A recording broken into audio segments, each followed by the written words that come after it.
ഞാനും അമ്മയും കൂടി പുറത്ത് പോയിട്ടുണ്ടായിരുന്നു. കുറച്ച് സാധനങ്ങൾ ഞങ്ങൾക്ക് മേടിക്കണമായിരുന്നു. അപ്പം ഞങ്ങൾ പുറത്ത് പോയി വന്ന് തിരിച്ചു വന്നപ്പോൾ രണ്ടും കൂടി നല്ല എഴുത്ത്, വായനയും എഴുത്തൊക്കെ എന്തൊട്ടാണെന്നാവോ. അത് കഴിഞ്ഞ് ഞങ്ങൾ കൊച്ചിനെ അംഗനവാടിയിൽ നിന്ന് കൊണ്ടുവരാൻ പോണേണ്. ഞങ്ങൾ 4 പേരും കൂടിയാണ് പോണത് ഇന്ന്. അവനാണെങ്കിൽ കുറേ പേരെ കാണുന്നത് ഭയങ്കര സന്തോഷമാണ്. അവനെ കൊണ്ടുവരാൻ മാത്രം കുറേ പേര് എപ്പോഴും ഉണ്ടാവും.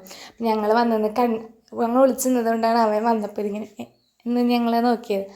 അത് കഴിഞ്ഞ് ഞങ്ങൾ റിട്ടേൺ വീട്ടിലേക്ക് പോകണം. കുറച്ചുള്ളൂട്ടോ നടക്കാൻ. നമ്മുടെ വീട്ടിൻ്റെ അവിടെ നിന്ന് ഒരു പൊക്കമുണ്ട്. ഇതാണ് ആ പൊക്കം. ഈ പൊക്കത്ത് അതിലൊരെണ്ണം ഇതുങ്ങൾ സൈക്കിൾ ചവിട്ടി കളിച്ച് കഴിഞ്ഞ വെക്കേഷന് ഇന്നേക്ക് 1 വർഷമാവണ് വീണിട്ട് കൈയൊക്കെ ഒടിഞ്ഞിട്ടുണ്ടായിരുന്നു.